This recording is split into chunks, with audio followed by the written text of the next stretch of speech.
Okay ji, now we're going to start the themes of the poem The Autumn. ठीक है, autumn. अब हम इसके themes पे बात करते हैं.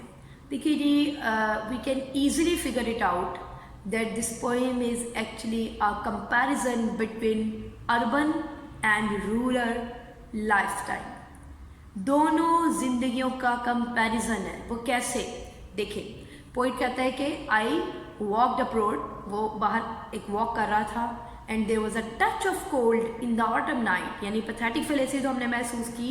और वो कहता है हल्की सी सर्दी सी थी, ऑटम नाइट थी, और उसने क्या देखा, रडी मून, ठीक है ना.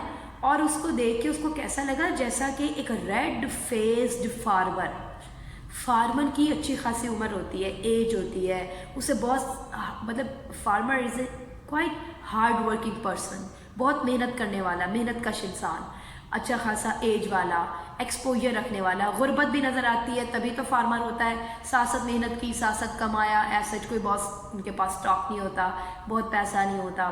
सारा दिन सुबह से लेके शाम तक उन्होंने पहलियों में अपने खेतों में काम करना होता है, बड़ा सख्त किस्म का काम. लेकिन क्या कहते हैं, फार्मर का रेड फेस्ड फेस उसको दिखा. जब उसने चांद को देखा तो उसको ऐसा लगा जैसे चमकदार रोशन सा किसान का चेहरा, रेड फेस्ड, ठीक है. और जब उसने चांद के इर्द गिर्द हल्के हल्के सी रोशनी वाले सितारे देखे.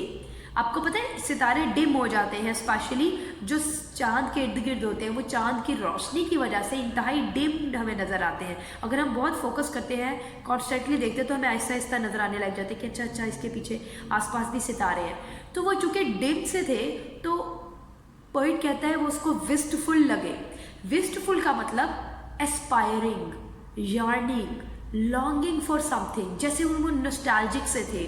उनके मध्यम मध्यम सा होना पोइट को ऐसा लगा जैसे हसरत भरे सितारे, और उनकी हसरत, कोई दिलों में कुछ बातें हैं, वो उस तरह से चमकदार नहीं जैसे सितारे होते हैं, कुछ मिसिंग है. और उनको देख के उसे कौन याद आया, ऐसे जैसे, अच्छा देखिए इसमें मैं पोइटिक डिवाइस भी शेयर कर दूं. जब उसने कहा like a red faced farmer, that was a simile. लेकिन जब वो सितारों को टाउन चिल्ड्रन से मिलाता है ना, वो कहते हैं round about were the wistful stars with white faces like town children. White faces, stars के वाइट फेसेस, फिर पैथेटिक फेलेसी आ गई, एंड लाइक टाउन चिल्ड्रन मतलब अब फिर सिमिली आ गई. अच्छा खैर, ये तो मैंने कहा बीच में पोइटिक डिवाइस भी बता दूं आपको. अब हम बात करते हैं फिर से कि वो सितारे देख के, वो हसरत भरे सितारे देख के उसको ऐसा लगा जैसे ये शहरी बच्चे हैं, शहर के रहने वाले बच्चों की कोई उम्र नहीं होती, उन पे कोई रिस्पॉन्सिबिलिटीज़ नहीं होती, उन्होंने कमाई के लिए दिन से रात मेहनत नहीं करनी होती. उसके बावजूद वाइट फेसेस, यानी no speck of life, no sign of life, being children, they are ripped off their innocence.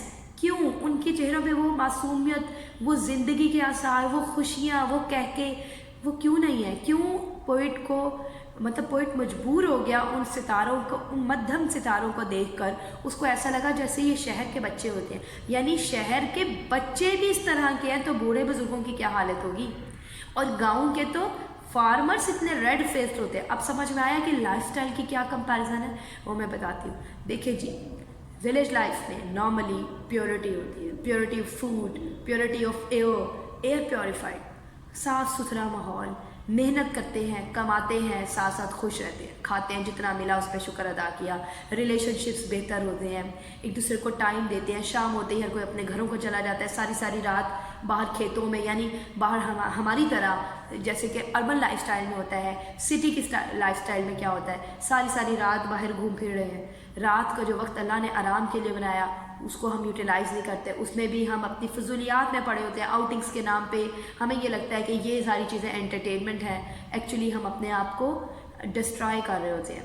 और दिन में भी हमारे चेहरों में हमने देखे कि हमारे चेहरे अफसुर्दा होते हैं. यहाँ पे अब आप रेफरेंस देंगी poem metro Paris by Ezra pome.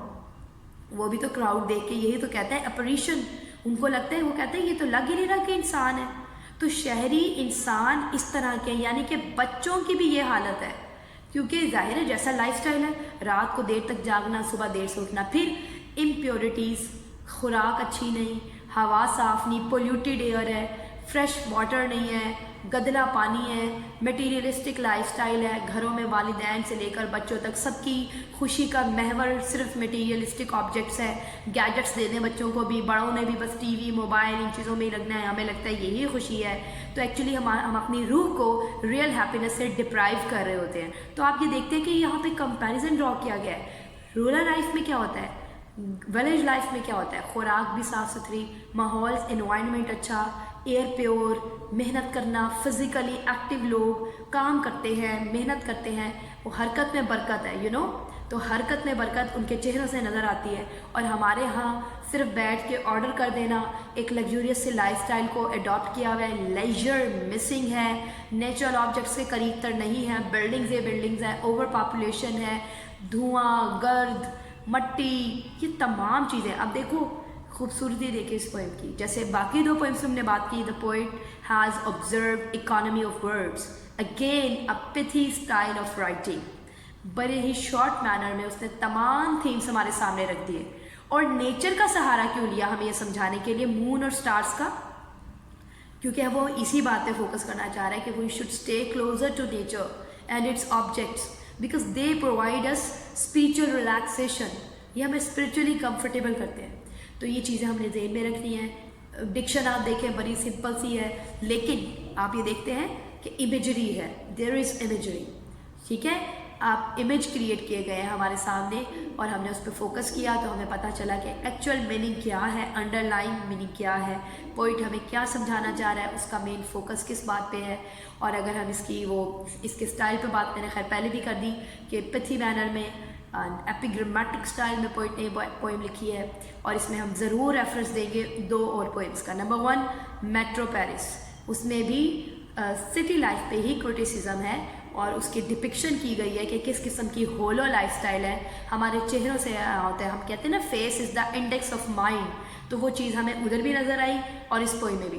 तो जहाँ पे क्रिटिसिज्म होगा सिटी लाइफ पे इस पोएम में, वहाँ पे आप रेफरेंस देंगी मेट्रो पोएम का। उसके अलावा लेजर पोएम जो है आपकी first poem by William Davis, उसका रेफरेंस भी हम यहाँ पे देंगे और हम देखेंगे कि यही वजह है कि फार्मर होते हुए भी, मेहनत कश होते हुए भी, गरीब भी होगा, इतनी फैसिलिटीज़ भी नहीं, लेकिन फेस रेड है, यानी फुल ऑफ लाइफ। और टाउन के चिल्ड्रन पैसा है, अपनी मर्ज़ी की खुराक है, सो कॉल्ड आसाइशें भी हैं जो हमें लगता है कि वो आसाइशें हैं, रूह लेकिन डिप्राइव्ड है, फेसेस वाइट है, चेहरों पे कोई रोशनी नहीं, कोई खूबसूरती नहीं, कोई ज़िंदगी के आसार नहीं है, क्योंकि लाइफस्टाइल हैबिट्स बिल्कुल अननेचुरल है। तो हमें यहाँ पे एम्फसाइज़ किया जा रहा है इस बात पे कि नेचर के करीब तर रहने से क्या फ़ायदे। और दूसरी चीज़, अपने वर्ल्डली अफेयर्स पे अपनी तवज्जो, जो हम we are quite engrossed, we are highly absorbed in our materialistic and in our worldly affairs, हम पैसे से रिलेटेड फाइनेंशियल इश्यूज़ पे ही हर वक्त हम फोकस करते हैं और इस वजह से हमारा लाइफस्टाइल ऐसा हो गया है कि हमारे चेहरों से आया होता है कि हम कैसे हैं। हमारी वो जो है ना, we have no time to stand and stare, इससे पहले एक जुमला है, what is this life if full of care. वो जो केयर है ना, वो यही है, मटीरियलिस्टिक थिंग्स, हमारी अप्रोच टूवर्ड्स लाइफ। तो ये सारी मैं आपसे यही बात करी थी इसके थीम की, और थीम को अगर हम मज़ीद एक्सप्लोर करें तो हमें ये पता चलता है कि सिर्फ ज़िंदा रहना ही ज़िंदगी का नाम नहीं है। If you are alive, you are having your breath, आप सांस ले रहे हैं, ब्रीथ करते हैं आप, ठीक है, it does not mean that you are actually living life.